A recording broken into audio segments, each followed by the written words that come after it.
Alhamdulillahi Rabbil Alamin. Salatu wassalamu ala man la nabiyya ba'da. Muhammad bin Abdullah wa ala alihi wa sahbihi wa man sara ala nahjihi wa iqtafa bi athari ila yaumiddin. Lahat ng papuri ay naukol lamang sa Allah Subhanahu wa Ta'ala. Purihin natin at pasalamatan ng Allah Subhanahu wa Ta'ala sa mga biyaya na kanyang ipinagkaloob sa atin. Sa gabing ito ay isang paksa patungkol sa kainaman at antas ng isang mapagtiis na mahirap. Kainaman at antas ng isang mapagtiis na mahirap. Sabihin, sa Islam bilang relihiyon, ano ang antas ng isang tao na mahirap, pero sa kabila ng hirap ay mas pinipili niyang magtiis. Mas pinipili niyang magsabar, mas pinipili niyang magtimpi at tanggapin ang ipinagkaloob ng Allah Subhanahu wa Ta'ala pagkatapos ng pagsusumikap na alam niyang tama at halal sa kaparaanan na pinahintulutan ng Allah Subhanahu wa Ta'ala. Isa sa mga dapat nating paniwalaan bilang Muslim ay kung ano ang tinakda sa atin ng Allah Subhanahu wa Ta'ala, mabuti man ito o hindi mabuti. At alam natin na ang isang sanggol sa sinapupunan ng kanyang ina ay tinakda na dito ng Allah Subhanahu wa Ta'ala na magiging kapalaran ng kanyang buhay. Kung siya ay magiging masaya, malungkot, masagana, at ang mga sustento niya habang siya ay mabubuhay, babae man yan o lalaki, lahat ng ito ay tinakda na ng Allah Subhanahu wa Ta'ala. Subalit tayo bilang tao, wala tayong nalalaman sa bagay na ito, kundi dapat ay paliwanaan natin. Parte ito ng paniniwala sa mga itinakda ng Allah Subhanahu wa Ta'ala. Sabi ng Allah Subhanahu wa Ta'ala, "Nahnu qasamna bainahum ma'ishatahum fil hayatid dunya wa rafa'na ba'dahum fawqa ba'din darajat." Sa pinakamalapit itong kahulugan, at kami ang naghati-hati ng pamumuhay ng mga tao sa mundong ibabaw. Wa rafa'na ba'dahum fawqa ba'din darajat, at itinaas namin ang antas ng ilan sa kanila. So dito sa mundong ibabaw natin ginagalawan, hindi tayo nasa isang kinalalagyan. May mahirap, may mayaman, may pinanganak na mahirap, may mamamatay na mahirap, may pinanganak na mahirap, mayroong mamamatay na mayaman, may pinanganak na mayaman, may mamamatay na mahirap, merong engineer, merong doctors, merong mekaniko, hanggang sa pinakamataas na uri ng trabaho at pinakamababa ay meron tayo. So dito ay pinapadaan ng Allah Subhanahu wa Ta'ala yung magiging kabuhayan at sustento natin base sa tinakda sa atin ng Allah Subhanahu wa Ta'ala. Sabi pa ng Allah Subhanahu wa Ta'ala, "Yattakhidha ba'duhum ba'dan sukhriya wa rahmatu rabbika khairum mimma yajma'un." Sa pinakamalapit na kahulugan, kaya tayo ay wala sa isang kinalalagyan upang ang iba sa atin ay magamit ang iba. Ibig sabihin, kapag may mayaman, may mahirap, may nagtatrabaho, may nag-uutos, at meron hindi tayo pare-parehas na nagtatrabaho at hindi tayo pare-parehas na nag-uutos. May sumusunod, may sinusunod, may nag-uutos, may sumusunod, may nakakaangat, merong hindi nakakaangat. At lahat ng ito ay kabilang sa itinakda ng Allah Subhanahu wa Ta'ala. At ito ay katanda ng kanyang kadakilaan at ang pagiging makatarungan ng Allah Subhanahu wa Ta'ala. Sabi ng Allah Subhanahu wa Ta'ala, "Walau basata Allahu rizqa li ibadihi labaghaw fil ard, walakin yunazzilu biqadarin ma yasha, innahu bi'ibadihi khabirun basir." Sa pinakamalapit na kahulugan nito, at kung ang Allah Subhanahu wa Ta'ala ay inilaan niya lahat ng mga panustos sa kanyang mga alipin, yung mga alipin ay magiging mapagmalabis. So balik ang Allah Subhanahu wa Ta'ala ay ibinababa lamang niya ang may kasapatan sa kanila at tunay ng Allah Subhanahu wa Ta'ala nangigit na nakakaalam para sa kanyang mga alipin. So dito ay itinatanong o nagtatanong ang mga tao, ano ba ang mas mainam? Mas mainam baga ang mayamang mapagpasalamat o ang mahirap na mapagtimpi? Ano ba kung pagpipiliin tayo, saan tayo pupunta o ano pipiliin natin? Mayaman na mapagpasalamat o kaya naman ay mahirap na mapagtimpi? Siyempre, madaling sabihin na mahirap na mapagtimpi, pero ang gusto talaga natin mayaman, di ba? So, di ba yung sinasabi ng dila sa nilalaman ng puso? Mahirap na, lalo sa panahon na nakaranas ka ng hirap, gusto mo namang kasaganaan. Pero siguro pag ang pag-uusapan ay tatag ng pananampalataya, lakas ng iman, mamimili ka na maging mapagtiis at mapagsabar na mahirap. So, kadalasan tinatanong, ano baga ang pinaka-mainam? Mayaman na mapagpasalamat. Sabihin, mayaman siya sa kabila ng kanyang pagiging mayaman, hindi siya mapagmayabang at hindi niya nakakalimutan ng responsibilidad niya sa Allah, bagkus lalo niya pang pinag-iibayo ang paggawa ng mabuti gamit ang pinagkaloob sa kanya ng Allah subhanahu wa ta'ala. O kaya naman ay pinanganak o nasa kalagayan ng kahirapan, pero ang kanyang pagtitimpi ay hindi kayang tibagin ng malakas na pagsubok. So, nasaan tayo dun sa dalawa na yun? So, ano nga ba ang pinakamainam? Ang ilan sa mga tao ay sinasabi na ang pinakamainam ay ang mahirap na mapagtimpi. Mahirap na mapagtimpi.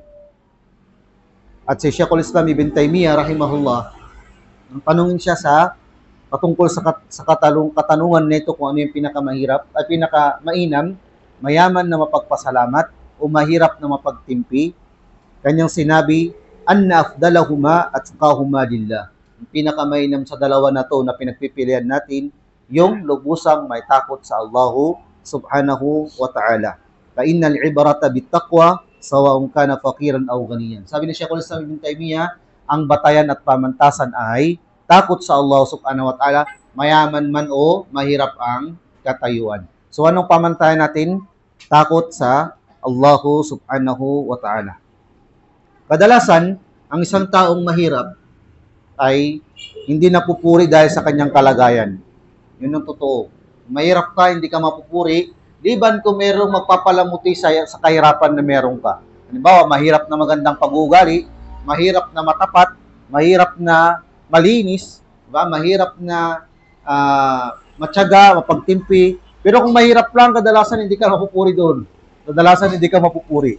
Tumataas yung antas mo kasi ay merong pumapalamuti sa kalagayan na meron ka. Halimbawa, mahirap na magandang pag-uugali, mahirap na mahusay makisalamuha, mahirap na magaling mamuno, o wag naglagyan ng hindi magandang pag-uugali. Mahirap na magaling mangutang, wag ganoon. Wag ganoon. Diba? So kung nandun sa kalagayan na ganoon ay dagdagan natin ng mabuting palamuti tulad ng mahirap na may takot sa Allah, mahirap na malakas gumawa ng ibada, o ano pa mang mga bagay na dapat na idudugtong natin doon. So sa Islam, bilang reliyong Islam, ano-ano ang sinasabi ng Islam sa mga tao na nasa kalagayan ng kahirapan, pampalubag loob sa kalagayan nila. Ibig sabihin, huwag kang malungkot kung ikaw ay man pinanganak na mahirap o mamamatay na mahirap. Sa kalagayan ng kahirapan, tanggapin natin ito, mapagtiis tayo. Ano ang kadalasang ipinapayo ng Islam sa mga mahirap? Ibig sabihin, paano tinitignan ng Islam yung katayuan na ang tao ay mahirap at ito ay pinangangahalagaan o nasa kalagayan na masabi nating nandiyan ka sa kahirapan, matuturing na mainam na kalagayan yan kung talagang pinanghahawakan natin ang lubid ng Allah subhanahu wa ta'ala. Tandaan natin, hindi porket mayaman tayo, doon lang tayo susubukin ng Allah. Dahil sa kayamanan natin. Bagkus susubukin din tayo ng Allah sa pamamagitan ng kahirapan.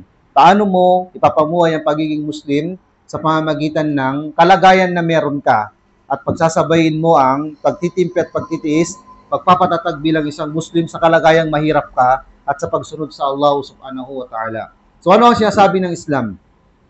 Sabi ng Islam na sapat na sa pagiging mataas ang antas ng mahirap sa Islam na sila ay inuuna pagdating sa zakah. Sila ay inuuna pagdating sa zakah, sa mga tulong sa Islam, priority ang mga mahihirap. Sabihin yung antas ng pagiging mahirap at dahil sa kalagayan na to, priority sila na pinagkakaloban ng zakah, pinagkakalooban ng sadaka, pinagkakalooban ng tulong, dahil alam ng kapwa nila tao na sila ay may higit na pangangailangan. May higit na pangangailangan. Sabihin, kung gusto mo maglabas ng zaka, ang hahanapin mo yung mahirap, yung fakir, o yung miskin, o sila yung kabilang sa pinaka-nangungunang binanggit ng Allah subhanahu wa ta'ala. Gusto mong magpakain, priority yung mga mahihirap. Gusto mong mabigay ng tulong, damit, tubig, pagkain, priority ang mahihirap. Kung gusto mong magbigay ng tulong o may tutulungan kang nararapat, priority ang mahihirap. Ibig sabihin, sa lahat ng mga maaring makamit na tulong mula sa Islam, priority ang mga mahihirap. Alam mo, ano ba yung mga kayamanan at ari-arian na pwedeng ipagkaloob ng Islam sa individual? Tulad ng zaka, tulad ng sadaka, tulad ng pay, o tulad ng ganaim. Diba, nagkaroon ng digmaan, mayroong mga nakuhang mga ganaim, ibibigay ito sa mga mahihirap priority. O kaya sa pay, sabihin yung digmaan na nagkaroon ng sa panahon ng digmaan ito, yung walang nangyaring digmaan sa pagitan ng dalawa, walang mabigat na digmaan, tapos nagkaroon ng tinatawag na pay, ito ay bibigay din sa mahihirap. So sa unang-una dito ay hindi natin ini-encourage ang bawat isa na maging mahirap para makamit yung mga ganitong uri ng pribilehiyo. Bakos ito ay ibinibigay ng Islam ng Allah subhanahu wa ta'ala sa mga karapat-dapat, at ito yung mga pinagkukunan ng ibinibigay ng Islam sa mga mahirap. Sadaka, zaka, tulong, ganaim, pay, at ito ay binibigay priority ang mahihirap. Pangalawa, karaniwan sa mga unang naniwala, sumampalataya, sumama, naniwala sa mga propeta, karaniwan sa kanila mahihirap. Diba? Marikang mahihirap. So, sa mga naunang mga propeta, ang unang naniwala, yumakap sa kanila at naniwala sa kanila, naging matatag ang kanilang pananampalataya mula sa hanay ng mahihirap. Kaya nga sa hadith ni Abi Sufyan, nang tanongin siya ni Herakl na patungkol kay Propeta Muhammad sallallahu alaihi wasallam, tinanong siya na, ito bang Propeta Muhammad na sinasabi ninyo, ano ang mas maraming tagasunod niya? Mayayaman, nakilala at na-impluwensyang tao o mahihirap sa lipunan? Sabi ni Abu Sufyan, hindi siya nagsinungaling, sinabi niya yung totoo, karaniwan ng mga kasama o naniwala dito kay Propeta Muhammad ay mahihirap, mahihinang tao sa lipunan. Mga alipin, mga hindi kinikilalang katayuan sa lipunan, at marami dito, totoo na karaniwan, hindi lang sa panahon ng Propeta Muhammad sallallahu alaihi wasallam, bagkus sa mga naunang mga propeta, karaniwan ng mga naniwala at naging matatag sa kanila ay nasa hanay ng mahihirap. Sa panahon ni Propeta Noah alayhi salam, sabi niya, nang nananawagan siya sa mga tao sa pagsamba sa Allah, ang sinasabi ng mga tao ay, qalu anu'minu laka wattaba'akal ardalun. Sabi ng mga tao kay Propeta Noah alayhi salam, nang siya nananawagan sa pagsamba sa Allah subhanahu wa ta'ala, paano kami susunod at maniniwala sa iyo, samantalang mga mahihirap lang ang naniwala sa iyo. Mga mahihirap ang naniwala sa iyo. So patunay ito na hindi lang sa panahon ng Propeta Muhammad sallallahu alaihi wasallam, bagkus pati sa mga naunang propeta tulad ni Propeta Noah alayhi salam, Propeta Hud, Propeta Saleh, at mga naunang mga propeta sa kanila Propeta Isa alayhi salam, kay Propeta Musa alayhi salam, karaniwan ng unang naniniwala, hindi naman siya sabi kong lahat ay nasa hanay ng mga mahihirap.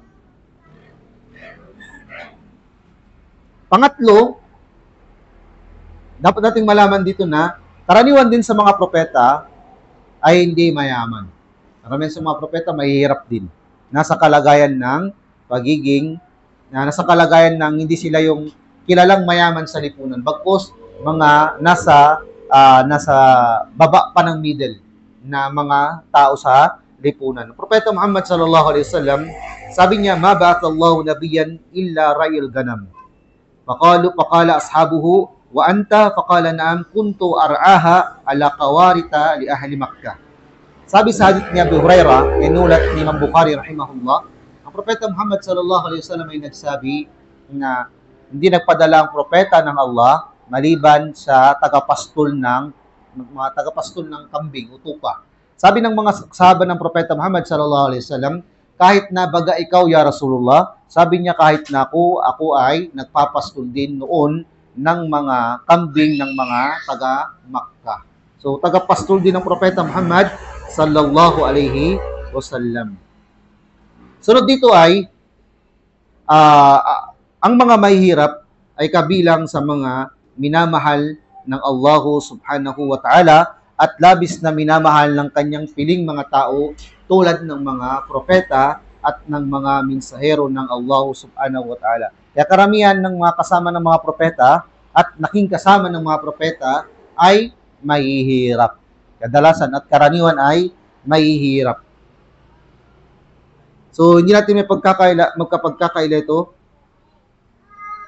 na kabilang sa mga naging kasama ng Propeta Muhammad sallallahu alaihi wasallam at napamahal siya sa kanila ay mga mahirap. Si Bilal, alipin. Hindi naman ganun kataas ang ang kalagayan niya sa lipunan.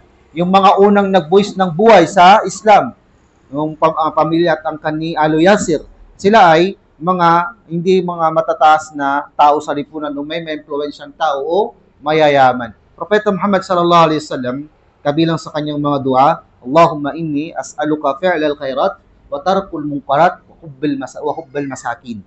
Sinabi ng Propeta Muhammad sallallahu alaihi wasallam, O Allah, humihingi ako sa iyo ng mga gawaing mabubuti, biyahan mo ko ng mga gawaing mabubuti, at biyahan mo ko ng pag-iwas sa mga gawaing masasama, at biyahan mo nawa ko ng pagmamahal sa mga mahihirap. Biyahan mo nawa ko ng pagmamahal sa mga mahihirap. Dahil ang Propeta Muhammad sallallahu alaihi wasallam at ang Allah subhanahu wa ta'ala at ganun din ang mga propeta at mensahero niya na pamahal at mahal nila ang mga mahihirap. Mahirap na mananampalataya. Mahirap na mananampalataya.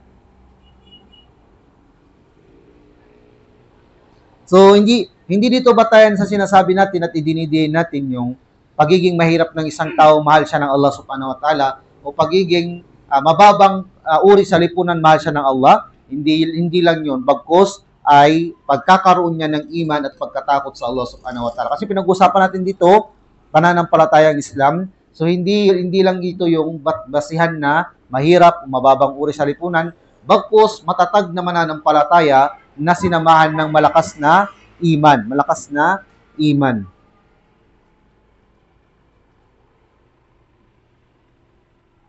Sabi ng Allah subhanahu wa ta'ala, Man amila salihan min dhakarin aw untha wa huwa mu'minun falanuhyiyannahu hayatan tayyibah wa lanajziyannahum ajrahum biahsani ma kanu ya'malun.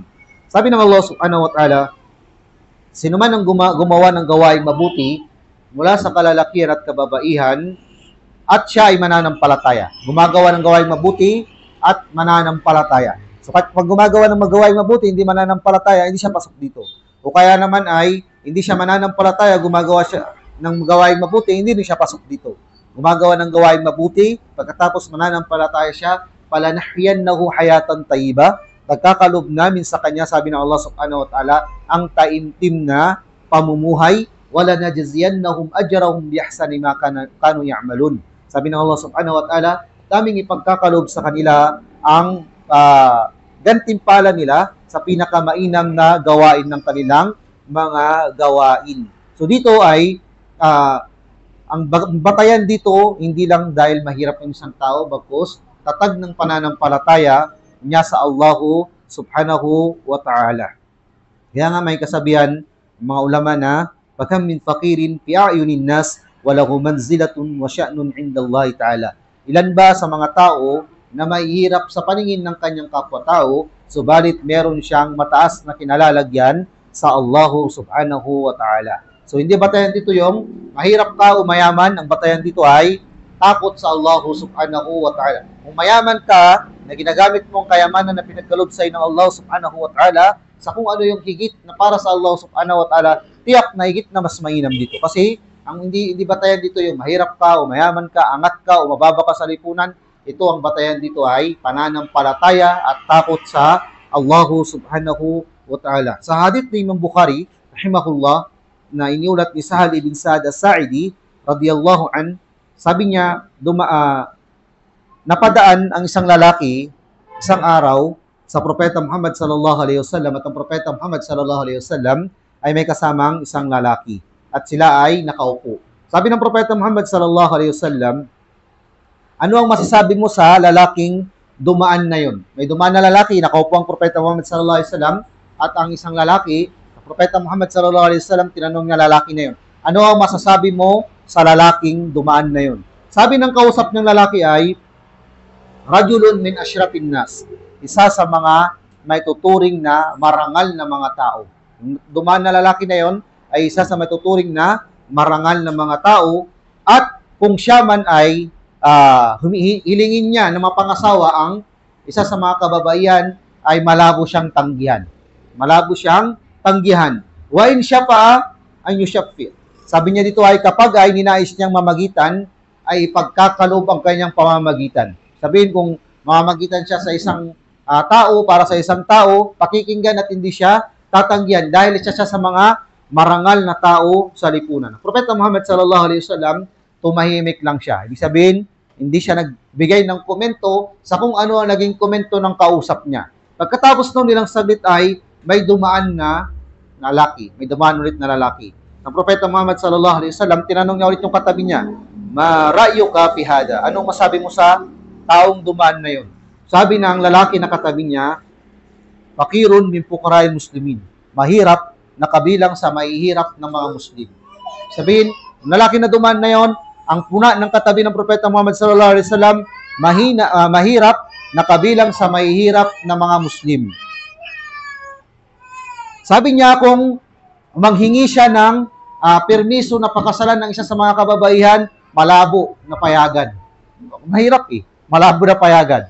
Diba? Kumbaga kung hihingi siya na pahintulot na pakasalan niya yung isang sister o isang Muslima, hindi siya papayagan kasi mahirap.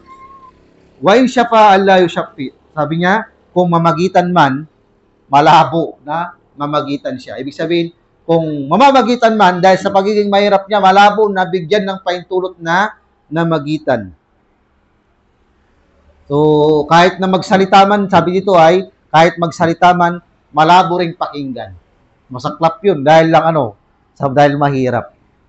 Faqala Rasul sallallahu alaihi wasallam, hada khairun min mil'il ard mithla hada. Sabi ng Propeta Muhammad sallallahu alaihi wasallam, yung sinasabi mong mahirap, yung sinasabi mong malamang tatanggihan kung magnanais na pakasalan niya ang isa sa mga kababaihan, o kaya kung siya ay mamamagitan, hindi siya papayagan, o ang salita niya hindi pakikinggan, yan yung pinakamainam na maaring mas mainam pa dito sa kalupaan. Na meron dito sa kalupaan. Mainam na kung ano man ang mainam dito sa kalupaan. So, maaring yung tao na yun ay may katangiang alam ng Propeta Muhammad sallallahu alaihi wasallam na higit na mabuti at hindi nilingon ng Propeta Muhammad sallallahu alaihi wasallam ang antas at katayuan niya sa buhay o ang pagiging mahirap niya na kabilang sa mga mahihirap na mga Muslim. Kaya nang dahil doon ay itinaas ng Propeta Muhammad sallallahu alaihi wasallam ang kanyang antas. At huwag natin kalimutan na karaniwan sa mga sahaba ng Propeta Muhammad sallallahu alaihi wasallam, mahihirap din sila. Mahihirap din sila. Si Abu Bakar, si Umar, nakaranas din sila minsan nang nilagyan nila ng bato yung kanilang tiyan. At nagsama-sama pa sila sa isang lugar ng Propeta Muhammad sallallahu alaihi wasallam dahil pare-parehas sila na nakakaramdam ng matinding gutom. Diba? Tinalim nila yung tiyan nila ng bato at dahil sa sobrang gutom, wala halos makain. Pero sila yung mga tao na pinili ng Allah na kasama ng Propeta Muhammad sallallahu alaihi wasallam na kung ituring ng mga ulama ay a'badun nas, taong pinakamainam na mga tao pagdating sa pagsamba sa Allah subhanahu wa ta'ala, aqwan nasu imanan, pinakamalakas na mga tao na pananampalataya sa Allah subhanahu wa ta'ala. Sa kanila o sa pagitan nila, ginagamit ang halimbawa sa pagsamba, kagandang pag-uugali, pakikitungo sa kapwa, pagdadala ng kahirapan, tindi ng gutom, lakas sa pakikipagdigma, lakas ng pananalig sa Allah subhanahu wa ta'ala. Sila yung halimbawa na ginagamit lagi pagdating sa pinakamatataas na antas pagkatapos ng Propeta Muhammad sallallahu alaihi wasallam. So sabi ng mga ulama, fal-faqru al-haqiqi wa an yakuna al-abdu faqiran fi at-ta'at wal a'mal as-salihah wa ya'ti yawm al-qiyamah wa laysa ma'ahu hasanat.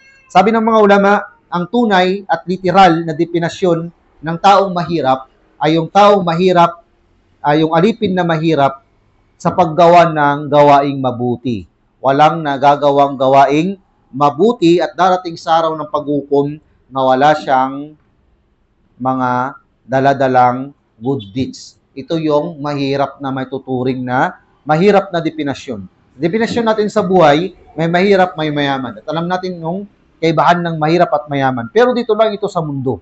Dito lang ito sa mundo. Dahil ang mahirap dito sa mundo at mayroong mga maraming good deeds, hindi naman nananatili ang kahirapan niya sa kabilang buhay. At ang isang taong mayaman sa mundo, na binigyan ng sobra-sobrang kayamanan at hindi niya nagamit ito sa paggawa ng mabuti at sa kaluguran ng Allah subhanahu wa ta'ala, hindi rin matatawag na mayaman sa kabilang buhay. So ang mahirap sa definasyon ng spiritual na paniniwala dito sa Islam, ang tunay na mahirap ay yung mahirap na walang nagagawang mabuti at walang daladalang mabuti, lalo na sa araw na siya ay haharap sa Allah subhanahu wa ta'ala. Kabilang sa antas, kaya naman ng mahirap ay sila ang una na papapasukin sa haud ng Propeta Muhammad sallallahu alaihi wasallam. So ang Propeta Muhammad sallallahu alaihi wasallam ay mayroong tinatawag na haud sa kabilang buhay. At dito ang sinumang uminom ay hindi na kailanman mauuhaw sa kabilang buhay. Ito ay singtamis ng pulot at mas maputi pa sa gatas. At ang dami ng tasa na inumin dito ay kasing dami ng bituin sa kalangitan. At ang unang paiinumin at ang unang makakainom dito ay mula sa mahihirap na sa umma ng Propeta Muhammad sallallahu alaihi wasallam. So yun, isa sa mga kainaman. Kung mahirap ang isang tao, ay kabilang siya sa mga mabibiyayaan kung makakapasok siya sa haud ng Propeta Muhammad sallallahu alaihi wasallam. Sunod, ang unang-unang makakapasok sa paraiso ay ang mahihirap. Ang unang-unang makakapasok sa paraiso ay ang mahihirap at maunahan nilang pumasok sa paraiso ang mga mayayaman. Mga mayayaman. Inulat sa hadith ni Imam Muslim, sa hadith niya Abdullah ibn Amr ibn al-As radiyallahu anhuma, qala sami'tu Rasulullah sallallahu alaihi wasallam, inna fuqara al-muhajirin yasbiquna al-aghniya yawm al-qiyamah ila al-jannah bi 40 kharifa. So dito ay sinabi sa hadith ni Imam Muslim, mula sa hadith na iniulat ni Abdullah ibn Amr ibn al-As, na mangungunang pumasok sa paraiso ang mga mahihirap mula sa halin ng mga muhajirin. Mauunahan nila ang mga mayayaman. Mauunahan nila ang mga mayayaman. Sa ibang hadith na inulat ni Abu Hurairah radiyallahu an, yadkhulu fuqara al-muslimin yawm al-qiyamah al-jannah qabla al-aghniya bi nisfi yawm wa huwa 500 am. Sa ibang hadith na iniulat ni Imam Tirmidhi at Imam Ahmad, mula sa hadith ni Abu Hurairah radiyallahu an, sinabi dito na makakapasok at mangunguna ang mga mahihirap na mga Muslim sa paraiso at maunahan nila ang mga mayayaman ng may katagalan ng kalahating araw. Kalahating araw sa kabilang buhay ay 500 years. 500 years. So matagal yun. Matagal nang nagtatampisaw sa paraiso niya yung isang tao na mahirap bago pa lang papasok yung mayaman. Ang dahilan kung bakit tatagalan yung mayaman, dahil sa dami ng kikwentahin kung saan niya nilagay yung mga kayamanan. Saan niya nilagay, paano niya ginugol, saan niya nakuha, yung mga yan ay itatanong ng Allah subhanahu wa ta'ala. So, ito ay kabilang sa kainaman ng pagiging mahirap. So, inuulit ko, hindi ito pag-encourage na maging mahirap para makamit natin yung mga binabanggit na kainaman nila at antas nila dito sa Islam. Ito ay mabuting salita na kung maririnig ng mahirap ay hindi siya masasaktan. Kumbaga, ang Islam pala ay sa kabila ng pagiging kalagayan namin sa hirap, may malasakit pala ng mga ganito. May mga ebidensya pala na nagpapatunay na ganito. Pasalamat na ako kung ako ay kabilang sa mahirap, pero may pananampalataya at may katatagan ng pagtitimpi at pagtitiis sa Allah subhanahu wa ta'ala. Hindi yung huwag tayong nating ipagpasalamat na tayo ay mahirap, tapos kabila ng pagiging mahirap, naghihirap pa tayo sa paggawa ng mabuti. So karagdagan pa dito sa kainaman o antas ng mga mahirap sa Islam, ang Propeta Muhammad sallallahu alaihi wasallam, sinabi niya sa kanyang hadith, "Syarrut ta'am ta'amul walima, yud'a lahal agniya wa yutrak al-fuqara." Sabi ng Propeta Muhammad sallallahu alaihi wasallam, pinaka masama na uri ng pagkain ang pagkain sa walima. Pagkain sa walima. Sapagkat iniimbita dito ang mga mayayaman habang ang mga nangangailangan ng pagkain ay hindi imbitado. So, ganun talaga. Pag mayaman, imbitado. Pag mahirap, hindi ka imbitado. Kaya naman ay dito, ang pagkain sa walima ay sinabi ito ng Propeta Muhammad sallallahu alaihi wasallam, sapagkat kung titignan natin, mahigit na may pangangailangan ng mahirap sa mayayaman. Mayayaman kaya nila mag-provide ng pagkain, mahirap hindi nila kaya. Sa ganitong sitwasyon na libre ang pagkain, priority pa yung mayayaman. O, di ba? Sa ganitong walima na magpapakain ka sa pangkalatang tao, priority pa yung mayayaman. So yung mahirap walang chance, di ba? Kaya ang Propeta Muhammad sallallahu alaihi wasallam sinabi niya, masama na uri ng pagkain. Hindi naman siya sabi na huwag kang kakain. Bagkus yung masama dito ay ang pagkain sana sa walima, priority yung mahihirap bago ang mga mayayaman. Sabi ni Abdullah ibn Mas'ud radiyallahu an, "Idha khussiya al-ghani wa taraka al-faqir umirna alla nujib." Sabi ni Ibn Mas'ud radiyallahu an, kapag in-specify ang pagkain para sa mayayaman at hindi binanggit dito ang mahihirap, ibig sabihin hindi talaga kasamang mahihirap, pinag-utos sa amin na wag kaming dumalo. Pinag-utos sa amin na wag kaming dumalo. Kapag in-specify ang pagkain para sa mahirap, sabihin, in-invite ka, wag ka na mag-invite ng mahihirap, di ba? Kung mag-invite ng mga hampas lupa, ganun. Ay, mag-isip ka na, dahil si Ibn Mas'ud, sabi niya kapag in-specify ang imbitasyon para sa mayayaman at iniwan ng mahihirap, hindi kami pinag-utusang dumalo. Ito ay naiulat kay Ibn Mas'ud. Pangsyam, ang Propeta Muhammad sallallahu alaihi wasallam ay pinaliwanag niya sa ibang hadith na ang umma na ito, ang umma ng Propeta Muhammad sallallahu alaihi wasallam ay pinapadalhan ng Allah subhanahu wa ta'ala ng tulong, pinapadalhan ng Allah subhanahu wa ta'ala ng baraka dahil sa pagtitiis ng mga mahihirap at mahihina dito sa umma na ito. Dahil sa pagtitiis ng mga mahihirap at mga mahihina sa umma ng Propeta Muhammad sallallahu alaihi wasallam. Iniulat sa hadith ni Imam Bukhari rahimahullah mula sa hadith ni Sa'd bin Abi Waqqas radiyallahu anhu, Nabi sallallahu alaihi wasallam qala, "Hal tunsaruna wa turzaqun illa bidu'afaikum." Sabi ng Propeta Muhammad sallallahu alaihi wasallam sa hadith na iniulat ni Imam Bukhari, hindi baga kayo ay binababaan ng tulong, pinapadalan ng tulong ng Allah at pinapadalahan ng sustento ng Allah, hindi lang dahil sa sustento o tinakda sa inyo, bagkus dahil sa mga mahihina sa inyo. So mahihina, kabilang sa mga mahihina ang mga mahihirap. Kabilang sa mga mahihina sa lipunan ay ang mga mahihirap. So kabilang pa dito sa kainaman, sa ganitong kalagayan ay ang Allah subhanahu wa ta'ala ay labis na binibiyayaan niya ang isang taong pinagpala na sa kanyang kayamanan ay tumutulong sa mahihirap. Binayahan ka ng Allah subhanahu wa ta'ala ng ari-arian, binayahan ka ng kayamanan, binayahan ka ng lawak ng lupa, at ibinibigay mo itong tulong at pangpalubag loob sa mga kapuspalad na mahihirap. And dahil dito ay lalong pinapalago ni Allah subhanahu wa ta'ala ang kayamanang ipinagkakaloob sa iyo. Ang tao, pag pinagkalooban ng kayamanan, zaka o kaya sadaka, at ito ay iginawad niya sa nararapat, lalong pinaparami ng Allah subhanahu wa ta'ala, pinaparami literal at pinaparami sa timbangan ng kanyang mabuting gawa. So pag ang tao ay merong mabuting gawain na tanging ang Allah at siyang nakakalam sa mga ginagawa niyang mabuti, lalo na may connection sa pagtulong sa kapwa, nang dahil dito ay tinutulungan pa siya ng Allah subhanahu wa ta'ala. Bakit dumadami o pinaparami ng Allah subhanahu wa ta'ala? Una, dahil sa paggawa niya ng mabuti para sa Allah. Pangalawa, dahil sa pagtulong niya sa mahirap.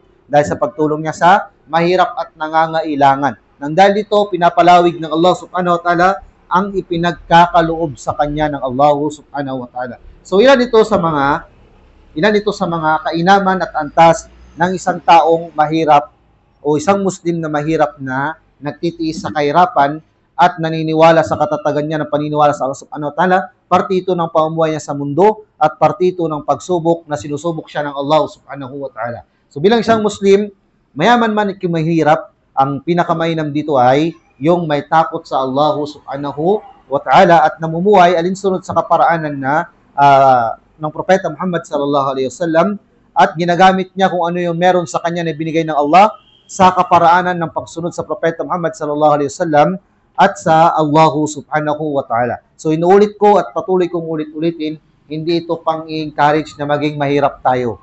So ito ay pangpalubag loob sa mga Muslim na nakakaranas ng kahirapan, kabigatan sa buhay, nakakaranas ng hirap na hanapin ng pagkain, bagamat ganito ang kanilang kalagayan ay pinipili nilang gumawa ng mabuti, kumain sa pamamagitan ng halal, kumain sa kung ano yung tinakda ng Allah, kung ano sa pamamagitan ng nahanap ng kanilang makakayanan sapagkat ito ay may kabutihan para sa kanila. Isipin natin na ang Allah subhanahu wa ta'ala ay ipinagkakalob sa atin na makakabuti dito sa mundo, lalong-lalo na sa kabilang buhay. Hindi masama maging mayaman o maghangat ng kayamanan o ng kaluwagan sa buhay o makaangat sa mga tao sa pamamagitan ng mga ipinagkalob ng Allah subhanahu wa ta'ala. Pero tandaan natin, bawat anumang meron sa atin, may kaakibat na pagsubok mula sa Allah subhanahu wa ta'ala, may kaakibat na pagtanong ng Allah subhanahu wa ta'ala dito sa atin sa kabilang buhay. At nasa atin kung paano natin ito gagawin o paano natin ito tatrabahuin.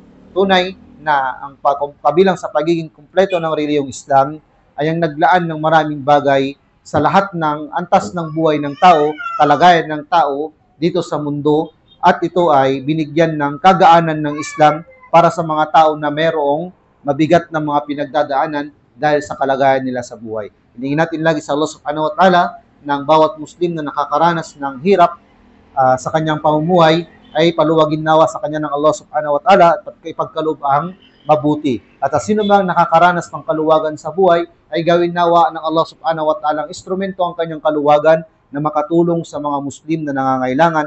Tunay na ang mundo nating ginagalawan ay hindi nasa isang tapakan na inaapakan. Subhanakallahumma bihamdi wa nashhadu an la ilaha illa ant astaghfiruka wa atubu ilayk. Alhamdulillahi rabbil alamin.